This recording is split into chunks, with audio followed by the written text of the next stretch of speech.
fi dina kan holli wondema ko ajida yawiti kan dun dina. Le manque d'apprentissage des règles de la religion est un signal fort de la sous-estimation de cette religion. Huwa jazibu taqwa ilahi ko jande nden paɗata hulugol Allah non nada ka nder ɓerdema sa anda Allah wallahi a hulatam. C'est lui qui magnétise la crainte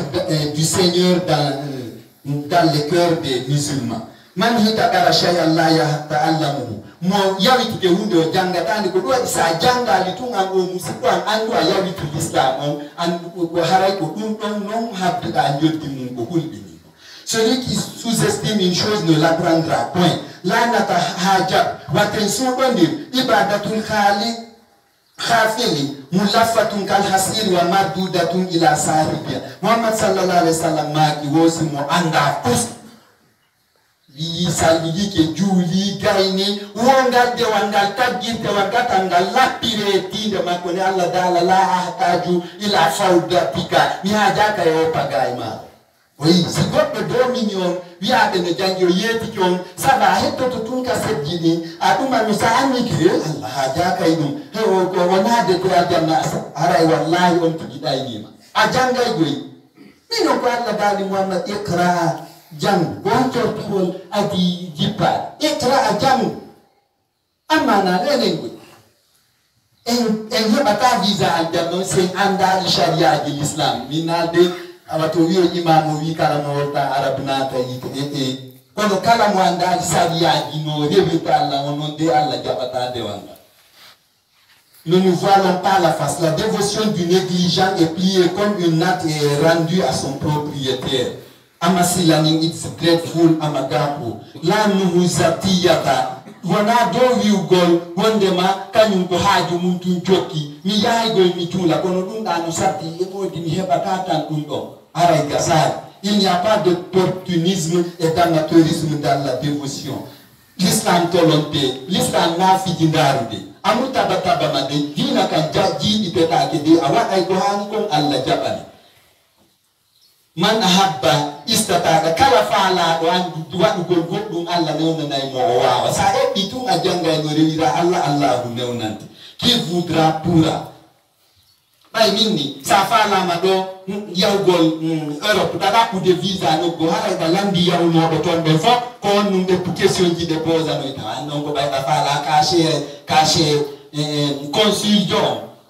Joni non se afala makadi kashe aljanna kashe Muhammad ko wada no itama ka passport ko don ka janda e condition ji na passport on tunte fatano warre ko juntum belandi duma min kadi belan kadi non lando da faraidu salati fadillaji julde sunnaji mum e safadillaji tama mu e ko nandi temu paso sa janga minno ayayi da sorti sobe hara ida nyamude haram bidoma jiwo hino dakkoyi kono heɓiri wo adda jonna ma nyama wi ayda horderaji hida ayda wi adda jogi wasifa mematama amemaji wasifa da jogi doji kulum c'est tout ayda nyami ko harmi ko watta ni jilade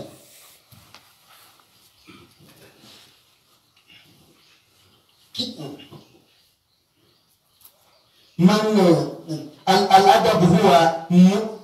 mukhliqi matil mar'i ko ganda nganto na tadar jabanu adama huto ko jangi ko. C'est le savoir qui pérennise la valeur de l'homme. Kayfa yuwajjibullahu ilma ala Muhammad sallallahu alayhi wa sallam tastasni min don non Allah inna dalaka Muhammad force ba janga an iyalta do ya an on atawa ka sorto ba e der mara ba ni tike mon frère gasata. Comment Allah peut imposer le savoir à Mohammed, paix à salut sur lui, et que toi tu t'accordes une exception? What is là? Namura Bama, it won't happen today and forever. Wan ilmu shaksiyun la yaqumu zaidul li'am. Ganda non koko apanta horema. Pate wadanta Musa Haruna wadanta bela. Mo be tu bay sala un janga ekito anda no rewira. Bay goddo nata no ita goddo aljanna. Inna ma pisana ma kuntum taman ko gollu don ko yobete ila barai ila fandadi ko gollu da ko yoboto da aba mo be janga na yo api nenen ko bentaw be ganda kompaya Allah akbar ko be uru nenen ko satato nenen ko do karamo ko alfa ke wallidirno e arɗo iwri Mauritanie ari ɗo e fii Mama Sora minen gandal meɗen ɗum e lalade mi fii ko keɓal ceerno Mamadou tanira ceerno ça c'est quoi mini ça c'est quoi fii ko a geɗal Alaji Mamma ça c'est quoi Alaji Mamadou e ki man huwa Alaji Mamad amama la yesa Allah ɗon bo amoni mo Alaji Mamad sina jiyaɗo bonnuɗo miɗo toɗi Allah yafomomen kono ko bonnuɗo mal fakru birru fati iye kiɗɗe mantorta to inna mal fakru bittuga wal adabil muntaga ko mantorte ko hunugol Allah ka ɓernde e gandal suɓangal ngal rewira Allah hara tumat fuuta fon ɗumanni rendi hara ina yo tawɗon ko a joni teteɗo geɓal uggino o linenteɗen min ko 0,90 min jon ɓe ɗaɓɓita 0,90 aɓe jon kono on andi minen on andi fayda ndewɗo deftere hinanemi jang wono ɓenma ko Alaji Mamadou waɗa ko Alaji Mamadou jokkuno ko mantora ɗum tuma fuuta rendi tawi a anda fus wallahi ko ɗum woni wintere nde woɓɓe ɓe satta ha minen komin ardaɓe yayaɓe na woni koka hoɗo ɗon min jeeya kono on andi minen min mi ardano hagagema ɗo satti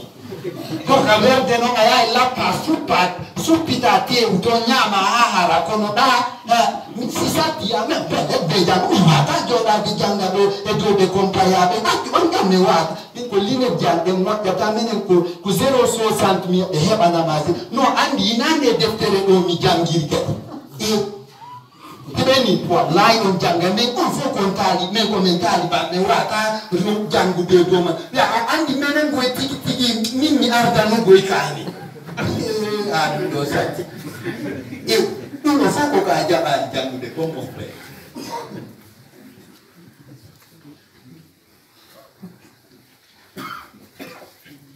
wal ilmu shakhs aljahlu ahla min al adabi ya anduno sa wi gandal no sakki prix ko andu ko majjere nden ɓuri sattude gandal prix hay ko majjere gerata goɗɗo wallahi a yi a yiɗa ƴawa ɗo e avion par ce que gandal ngal ina français tuna anglais tuna fof no yiitidi ayay ka nder avion toon ɓe jonnama fiche ji remplisse deeɗi koyo jippe da aɗa joggi kaydi ndi wa ñamde dano koye tawtal pour ndunno kada ko ɗon yiyata ɓe jippora ja ɓe piito ngal balance ay tun ɓe piito ka nder avion to ɓe ɗaɓɓude wo ko windana ɓe signa ndaari gandal ngal ari no sattirma coggu kono kon angal ko majjere nden ɓuri sattude coggu mino ɗo pay ko mini pay kum angaga jangude l'école mo jippina birki mo tora woni woni mi tawno bikko on hino teddi min kono ɗe kunte birki e koye beccoma ɗo monsa ɗum ɗon tedda faydatu mujalasatul ahbar joni e wiyo jange nafa noon jang e jooɗo dagol e janguɓe ɓen l'importance de côtoyer les hommes de culture ala sallallah alih w sallam nelaɗo maaki annazaru ila wajhil alimi ibadatum wo fondugol e gando ɗum ko dewa diyana mo ñuma kañum heɓugol noon won giɗɗo moƴƴo giɗo moƴƴo ko ɗum moƴƴi won puttinagol gando wo ɗum ɗon ko dewa ara noon ko gando ɗarana sifa ustasamiɗe asrani hara ko feewu a fondi e man ko tum Allah waɗante baraji gando Mohammed sallallahu alayhi wa sallam a dit que regarder un érudit est une dévotion. When you show me your friend, I will tell you who you are. Wo hollan giɗo ma mi yeetoma ko a hombo. Mo jokkondirɗa wo kon on jikku ƴettata. Donc mbato noon janguɗo ɗey. قال صلى الله عليه وسلم من جالس العالم ساعتين أو أكل معه لقمتين أو سمع منه كلمتين أو مشى منه معه خطوتين آتاه الله جنتين وكلا جود دودو e gando leur ɗiɗi o ñaamidi e gando caaƴe ɗiɗi o nani haalaji ɗiɗi e juuɗe gando ma o pali palanɗe ɗiɗi ara mondi e gando hutorowo gandal o nde min ara nasifa amin wo na Allah hokkay mo aljannaji ɗiɗi donc mbatoɗen ɓenno sa mbataki tun janguɗon ko mbatotoɗa ko awa seeɗo on kenu mbatoɗa janguɗon holla Allah wondema vraiment hiɗa yiɗi ko jippini e alqur'ana on ko il dit quiconque côtoie un érudit pendant 2 heures ou mange 2 poignées avec lui ou entend 2 mots de lui ou marche 2 pas avec lui, Dieu lui assurera son paradis. قال صلى الله عليه وسلم نلا دو ماكينو لي جالا سالما فالا يمبل كلو يسابتو من كادينو فيمي ويا دي يومبا جانغي دي يومباتي كو بهبه دي باجيكو مودو won xawo yetera godo ko en jippi hore me iyere la jippi na hore ma hara mawnintinaki am ogan. Le prophète sallallahu alayhi wa sallam a dit que pour que les hommes de culte soient côtoyés, ils doivent être humbles. وقال صلى الله عليه وسلم نلا ماكي ولمت عند الله وهو هو وانا وما زادني الا قدوه وني من دمي انفيتانو كالله الله لكو الله انفيتونو لا من كدي كو مين وني le محمد urna tage fongo kono on invitation be dano la sina leti mini o mo iuno kakam handi no mini mo Allah inviti dei pelletti ko na fete yara ilo sano Allah baga yetingi afro Giyo wata oseni o jipi kanko ya Abubakar Usmane kanko belo duno e gata gota de nyami sanyo tamaro be yurtori du moyuri ka oyuri ino minno si la yahude do kona krimi pani kindia simondo ler jididi ko be mi dabanantino wala ko so dummina ay mawni tina ye jipi na hore men si velde Allah mes frères. Allah sallallahu alayhi wa sallam nela o maki sahibul ulama wonde mbate jangube be walaw bahilu hasihi be wuddi wala si be wuddi ko ya mbato be ande kisa anganda do ko tama je di bay dundo minni o mede me ngokata mede ko me ngokata se da be amende tene der karango di to di do ko awa ko ya mbato be hasa he di ta be gande jawdi ko na he di be gandal ngal ribida Allah. Il dit côtoyer les cultiver même s'ils sont pingres. Il te nime ça. Wal kitab khayru jalisin fi dunya. Wo jogo tuku e tabita du mona e joga go deftere. Pas ko woni copain de ma pour que mo de onka aduna do. Il dit le livre est le meilleur partenaire de la vie. Ni kalon ala sa jangi janno. Wa huwa al-musli'anil ashtani ko ganda nga itatama isunnu jimona ko sa perdi go nganda ali Allah dali de likay la tasa wala ma fatakum wala tafrahu bima atakum wo ko nyandi ni wo ko fusfot pata ko sinadi Allah ho diri ko bay ko yo andu wonde ma kala ko hebu don ko ngadi Allah ho diri son perdi wato mono kala ko hebali ko ngadi ali Allah ho dira to ganda nga no itatama isusi tuma perdu da godum ma goddo likala tasa wala ma fatakum wala tafrahu bima hara so nyewi hebi kadi o bewali andon ko Allah wodiran no on ko hebay dum ko dandanga no watata dum. Celui qui disciple les tourments c'est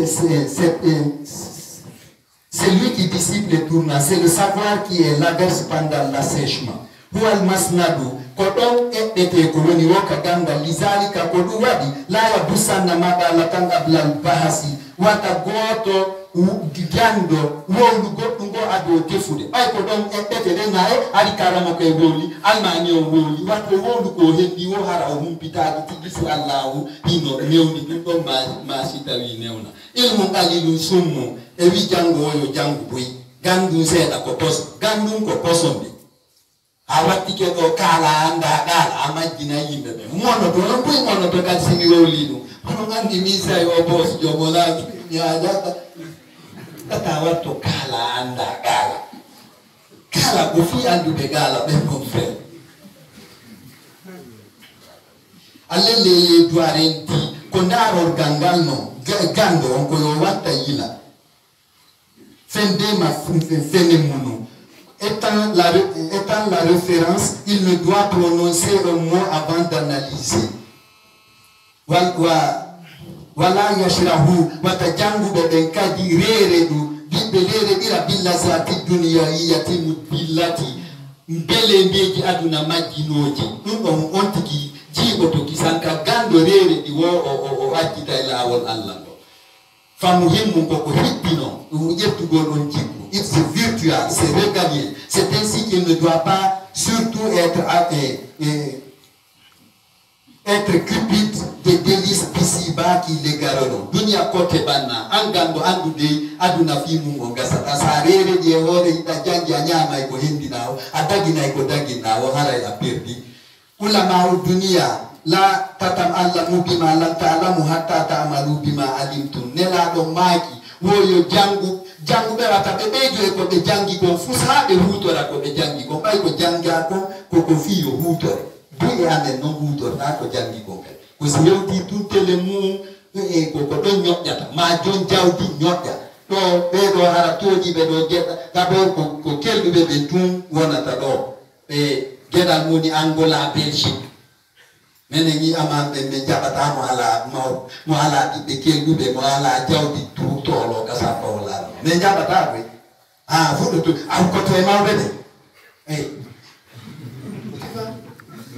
kelbe de car a Mercedes be ubi at the import export bi ko ma don do Belgique inen atata wona ke so figiri do peti yoy ingerda de do ko ma de kambe de wel na naibe sasa kono wada nini ya go di ojanga tawa himoyi ndika mu andao mojanga fus chewu de dikan ko pasi orere di oti ginu tata sirere. Vous érudits, ne cherchez pas à savoir ce que vous ignorez avant d'utiliser ce que vous connaissez. Biwasa ilikum wakilodon harakota amun ongol libon hina parinda golma atuma. Utilisez vos moyens de bord. Allahumma ko ayo jom nasalu kamede jeetu dem badatu kamede multu dem waja yadaya mido waddi juda ni ala zahari kamawa ij'al wasabit tabintin hubba ilmi yidugol ganda fi qulubina ka berne kama annaka budano dalitano ko anfusakum wa ahlikum nara wopo yen dandu hore men e bidde men e bengure men den naatu gol yite ko dandirte be dum ko sen jammibe ha gasi e hut info en hutori dum do mi torke ma Allah ij'alna min al-faizina wa men jaa be mala be fitorani aduna la kara bi hurmatika ya amarani Allah. Amin. Alhamdulillahil malikil jabbar. Alhamdulillahil wahidil qahhar. Ikhwani kono yo musibya kad alimna en andi annal infiala lil kulli mubi'man no madi lore wadetede ko ya jangu janna be ngure mande paisa janna li be tumbe baro te nyande dangal anatu ita aljan be na la watti to nyude Allah dala ma rabbuka bizallamin lil abid bos joma to na la ta akibengan ya ta janna min wasalino la jannude so janna no mi jabayno ay law anna unzila alaina kitab la kunna ahda men kelta no men fewa ko be janna ni la andi ara e bi pro Allah dala ko mi haburi hari habi to ma ho ko andu danga ngal sofa ko bi to ma tigi to ma ya sum gere janne bi be men jange hebi ko en jangude be watani gila jangen sina ndewal menga jabeta. Le défi à relever est comme tous. Atalamiz wala ba falyakunu zuwi mati wa tullaba barakati. No hanani yimbe den taliba be den babira be den kadona marke jike e takba barki. Be takpana be takba barki ka be janga be takpana be mate den barki. Aye goddo do hino yeyi pebi kunku ya ta ba go karamo ko jokka ja pay ko jango ko ka be makko wona don duubi harabe anda karamo ko biddo mabbe mo ibe wakili no yobu go na Yasin Jallo ma undu gandal ma ta ibe wakili yobu go 1 million par an undon ella ala kono jettu go 5000 francs okka karamo ko jo biddo mabbe be wadata ya ta wo ibe jo undon kadi ai fayu kwa jea to yesi di bedina ka joere gasata kote muna ala yira gwe alla jabata joere de mo jabata wata ne gila ande ko pui apanta itemu dapata barki kakara mo mo tapanta be itemu benbar on kadi ko zéro. Les talibés et leurs parents ne doivent pas oublier le bienfait et doivent chercher la baraka. Tunya de wodi ilmu bila barakatin ka shajaratin bila waraki Muhammad ma kita be barki wosi gandal ngal ala barki no ay wale gandal ala hako nafata en tout cas science sans bénédiction est comme un arbre sans feuilles. Qala sallallahu alayhi wasallam nela do ma ki kun aliman aw mutaalliman aw muhibban ala kulli halin la tabzulhum Muhammad ma ki wo an juldo natu do ka patia wonu gando ma wona jango ma yiddo jangobe de toutes les façons wata hawku be do jangobe. Le prophète sallallahu alayhi wa sallam a dit, soit connaisseur ou apprenant ou ami des connaisseurs, de toutes les façons ne les rejette guère. Ikana wokede. Wa ulama fali arifu in katamu huliku wa anna hazza rabbi biyadi rabbi. Janno be den kadi yobe andu sibe hebi ganda tumbe suudi ngal be ronki wawlande yimbe be halkete. Allah dali wa yaktumuna ma anzalna min alkitab min ba'di ma be ganda on andi min on al-Qur'an par exemple. Ko bombu wi ko pharmacie wi fetu ngi woni to on oyi wano mimi la jamu de miya ina wana guid la baitul ankabuti ko buri lowde cuudi di foko cuudi mari jaw ka min do da lotu da e ko mari jaw tofe go do wondi ka ko mandi mire men jaba ne mara e dundo me yeta ko ta diba andi ko do wana ta pepo ngane ngoro kunko ko do wo hore gudo ko na ni hore gudo na ni dia hore gudo bawo magolo awo kala wa du no Allah wa inafaji di fo ka kura anjano sa sudi din do piji fo Allah hakite ko dum woni kuli ku yawmadin be ha ko te nyande dal ko ida na fo wolu wallahi be watawi ko kundo min julota yashtaruna bi ayati llahi samanan qalila. Ils revendent les indices de l'existence d'Allah par des prix bas. Et yeyi be banja ba sa yeyi to pere alqur'ana banju bay ala pri wobe non no jodi ko dum do mari metti dum no hefa dum tum ino dum man otum min jonnan tum si Allah jabi ko haldude ko min ko yeru kun fa kunara on do yarti kaledi do on do ma nana e fatunde makko kisan ki kala na gaynani ay ko de nyande o ma yayi anga woni sabo wallahi agaynani mawdo hassanejo ankara mo ko batini agaynani. Ça c'est clair.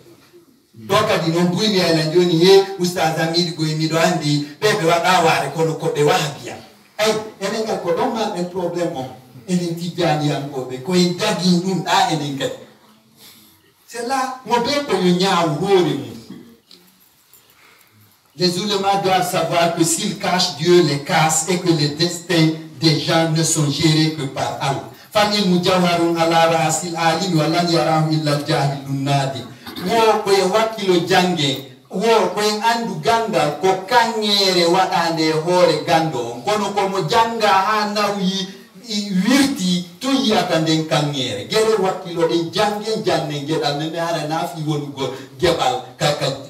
julirde e ka miside ara ko fino dina Allah kan tabitir. Le savoir est une perle sur la tête du cultivé et ne la verra que l'ignorant qui regrette de n'avoir pas étudié. فلنتعلم ما كانت الصحة كاملة والروح على الجسم متعلق. Wakilo den jange fanna ma hiden selli fanna ma wonki kingino ka bernene ba yano yano Allah dali Muhammad akir ni jango o dana nano modumbi minal madi ila Allah du berceau à la tombe ko bi ka jibina tantigi jibina do yo jangu ha ona do e ka kabuma ko hetta no montuma gobe ko den nyande o retreta tawi aron kiti a jangata palande de palita hida yawde dabbere ganda Allah ya fanto ma zunubaji ma sakko o oppore faadiji ma sakko ayata mon frère ayata ya fane na zunubaji sakko reglana ma hajuji sakko ayata awani do ngat. Apprenons que, et tant que la santé nous le permet et que l'âme est dans nos corps, dunia kuru asudumande wa amma antumul ulama onon jangu be kadi tujahamata anatuna donde do tapude be haja ka tefata fi mo be jannaton ni istarul anatabiridallahi takbire Allah onden tampere nde wakili don no ay ayabata hay fusi na jodi na janna bay ko dum mawbe makko be andita ta pelleti da sunu. Quand on a ta même de une catabakunde, ta même ne touche pas à ça. Ta même. Wakilo yondi noroda hapu kongo ta tampu de unhara kofio Allah meto ta même de ruya te ki kulin kungo ka kunguma ho kunya bata ko kungonyo anyama nontara ala ya gaina. Vous érudits, en dépit de tous vos peines, digérez l'ingratitude des gens et implorez la grâce d'Allah en transférant votre savoir. Alukana découragé que wata ni soudé fa antum ahsanu kulli jawadin kala okkowo ko jannowo ɓuri dokkal kala okkowo so naɓiraali ɗum ɗo gañaniɗi haray ko kanko woni ɓuri moƴƴude okkugol tagge fongo fo. Vous êtes les meilleurs donateurs. Koya andi to nder ko tampaɗan ɓeni un chemin sans obstacle ne mène presque nulle part. Sa tampaɗi tum a wi ko yo weɗu a heɓata baraji ɗon ɗin an on karamokojo koya wakkilo. Inna nihlatakum awlaju fil azani wa anfa'u wa akhlaqu min kulli nihlati. Ko onon karamokoɓe jannoton pay koy ko ɗum ɗon ɓurata natude ka noppi ko ɗum ɓurata nafude ko ɗum ɓurata luttude kala ko okasi ko jawdi okkorɗa goɗɗo lutta lannay siko gandal non okkorɗamo ɗum ɗon ko luttay ka aduna ga sa mayi baraji ɗin tawa to ɓenni isamatal insu si dago banu adama fatike inɗata ala an amadi ala salasin piiji makko ɗi fop haray kupi sina piiji tati ɓenni sadaqatun jariyatun haray mo jasuno woyndu imo moƴƴino ɗatal mo kippuno juulirde darna e jarnudu ɗum ɗon ko gaga ɓuruta woytamo wa ilmu yuntafaw bi emo jannuno haray no jannude tagge fo Allah gon kanum kadi ɗum ɗon kadi tawoya mo simo haɓɓano ustadani sayno haɓɓa ɗir ton ɓe firtaka ɓongol ɓayari mi janniɗa ceerno kaari oyi ɓeyni kadi no wala du sali ano men ɗum ɗo kadi wono haali andi de mi famani nani hari ko ka ngesa men gona joni non ko ka ngesa ɓe andu ɗon ɓe ɗum ɗo kadi c'est trop formidable ina ya to ando mawɗo wosi o reñino Allah o gerda e tom yemu anda wa walla tu saliya e ɓiɗɗo moƴƴo du'antoɗo kono kamɓe waadi se ndelaɗon nago non to Dieu wo kala yeggituɗo mawɗo mum faatiɗo ronkimo du'anade wo hara no weeso ɗawmo ñaanete ka foyno on wuruno gata on hino weela wo sakinu sara mutajum ila adiyati naslihi Mamadou Maki wo kala lojoɗo kam bullare haray mo hato jini e du'a ɓiɗɗo makko